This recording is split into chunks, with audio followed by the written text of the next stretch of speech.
Hey guys, Kyler reviewing set 70639, the Street Races Snake Jaguar.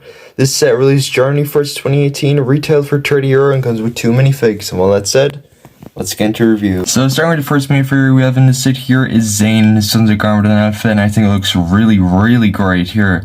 This is just, in my opinion, a better version of his movie design. I much prefer the black and white to just kind of the white with also black, but also the mixture of blue here is also really great, saying also a lot.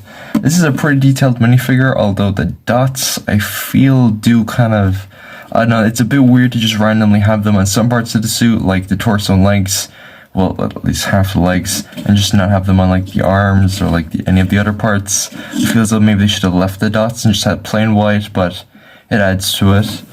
Removing though the mask, which this is the old movie mask. You can see there he's got the face print, which I think this is the same face print he's been using ever since. I flip around to the back as well, there's just like this charging port that Zane has. Also, while we're at the back, if we remove the quiver, you can see his back torso print, which is very similar to all the other Ninjago suits from this wave. And also this is what he looks like from the front as well, without the quiver, which looks very basic. I think the quiver definitely adds to his design. But anyway, let's move on to the other minifigure you get in this set. Of course, the other minifigure in the set here is everyone's favorite Ninjroid, Mr. E. Very cool to get him in this set. He looks really great. Just everything about him is really cool. I really like the printing and whatnot. If you flip up his visor though, you can see his eyes underneath, which you can get a bit closer look there. You can actually see the red from far away. They look kind of white, but it looks very good. Again, really great torso printing. He also has the armor, which was brand new for this year. The back printing as well. You can see his Ninjago logo there too, which looks pretty cool, and some Ninjago. Not a clue what that says. Let me know in the comments. If you do know though, I will pin it. And if we remove his armor, you can get a better look at that torso printing there, which is like a leather jacket with a bunch of symbols. The big G, the 103. I think this is one of Zane's symbols or something, or like a Ninjago letter. I might be wrong, don't let me know in the comments. But overall, this is a really great minifigure. I don't believe he is the reason this set is so high in price. I think it has to do with this. Now, if you don't know what this is basically a side build, which we'll take a look in more detail later in the set. But pretty much, this is another torso you get with another face print for Mr. E that you stack on top of this one. Which, if we do just that, you can see just how much cooler this minifigure looks like this. It's very cool. I really like the armor, the way it's kind of like burning away at his leather jacket underneath. That looks really cool. If you flip up the mask as well, you just have his face here as well. It's just a really cool looking minifigure design that we just don't see that much often. And there's also none on the back either. But it looks really great. I know I'll definitely be displaying my second version mystery like this because this is very cool. And if you're wondering, yes, this is what he looks like with his helmet instead of the mask. And yes, this is very cursed indeed. Anyway, let's quickly move on to the side build in this set. Which, taking a look at the side build here, it's very great. You have the right katanas there, which there's a lot of right katanas in this set. Obviously as well, we just took a look at this as well with the mask. And with a extra Mr. E face under there, which is actually interesting they did that. Usually they just have like a blank minifigure like head or something, or like a translucent one with no face printing, but here no, they double down. They like just put this in the set, which I think is very cool. Not something you see often. And this well looks like the bag as well with the purple stud. It's very simple, it's very basic. We never saw this in the show, but I think it's fun, and it's a good way as well to display that upper torso, since you're not going to have him on the bike with it, because it just looks a bit too weird and too big. But anyway, let's actually look at the bikes. Starting with Zane's bike, this looks very cool. It's also the only bike that Zane has ever gone, and no, I am not counting the snowmobiles from 2012 and 2019, those don't count. But here, this looks really great. Starting with the front, you have what is pretty much a Falcon, and it is the Falcon if you watch the show. But you can raise it up here with 2 stud shooters. I'm going to shoot them off, but these are the older style stud shooters. And you can actually remove this completely to have the Falcon, which I think is very cool. You can see him like that there.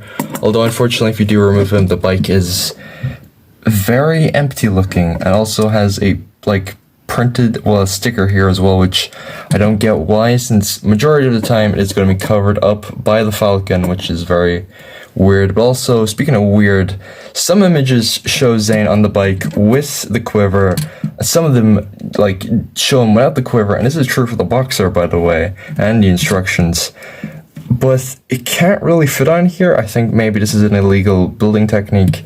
But you have to put on the quiver first, take it off, put the minifigure on first, then the quiver, and then the head, and then it's under there, but it's also bent in a way as well that it's under pressure, so technically an illegal building technique, but it works. Also for Optimus as well, you do have a sticker here for his symbol, which looks pretty cool, and also as well these printed pieces that were reused in the spinners, which look pretty good. At the back as well, you can see there, as well as a flag with his symbol, and these two blades that can jut out like that, which we don't really see that much, but it's very reminiscent of Kai's blade cycle from 2012, if you remember that set. But anyway, I really like this bike. I hope we do get more Zayn bikes in the future. But let's take a look at the other bike you get in this set. So taking a look at Mr. E's bike here, you can see it's very spiky, but also looks really great. Really like the way the black, the red, and the purple all just come together. Very, very cool. Starting with the front, you have these like big claw things here, which can move independently from each other, which I find is very nice. They're just made with Technic. They're pretty simple. You also have spikes on the side here, and also as well a sticker there too, which looks pretty cool with the razor blades. Very cool indeed. Up here near the driver's seat, you have another sticker with some detailing there. Mr. E just sitting there, and also as well his seat, which you can move as well or adjust back and forth to have it more up against his back or further back. You also have a sticker here with a banner of the Sons of Garmaran logo, which is kind of falling off there, which looks pretty cool. Obviously on the other side, it's pretty much the same, just without the sticker being visible. And overall, this is just a very great bike. I think I prefer this more than Zayn's, mainly for the just display feature alone. Also as well, if you were wondering, this is what he looks like as well, with the blades at the back. So either way, it looks pretty good, but I do prefer to have the blades sort of on the front tire, which looks pretty good there as well. Overall, as well, a good build in the set, a really great set in general, and you can kind of see, I guess, why it's so expensive. But anyway, with all that said, let's move on to the instructions. Which this was back in the, I guess, old days at this point, when LEGO had 2 instructions, which now they don't do anymore, which is, you kind of miss it. It's kind of getting nostalgic going back to these old sets and having multiple instructions. But also, it's much easier as well having just one. The second one has the ads. You have LEGO Life here with the Day of the Departed suits, which is weird to advertise, since down here you have the Fusion suits from Hands of Time, which these would have been the much newer suits instead of advertising suits from 2 years ago, which is weird.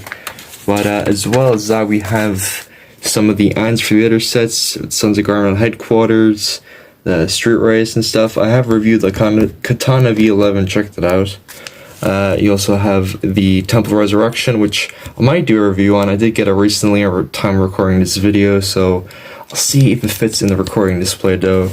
You also have Lloyd's Ninja Nightcrawler, I also reviewed, and you also have the Kilo vs. Samurai X set, which, Jesus, this is an expensive set, even more so than this set, which is surprising, but I don't believe, oh, there's some more for the spinners, which these weren't great. The only one I did pick up personally was the Ninjago movie one.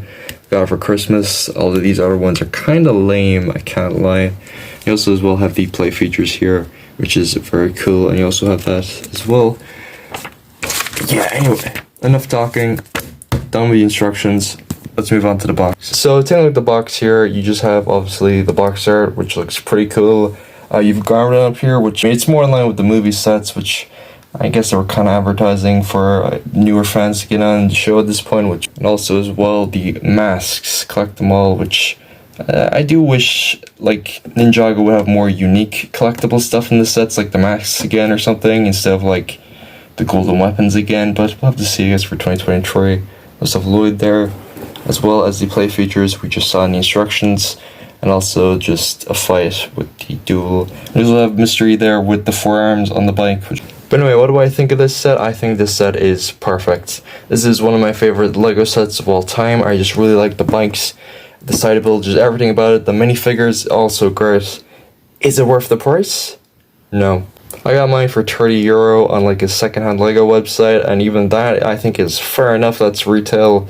But anything over 30, even 50, I would say, no. Definitely overpriced and maybe even slightly overhyped, but I do like this. Anyway, if you enjoyed today's video, make sure to like, comment, subscribe, all the good stuff, and I'll see you in the next one. See ya.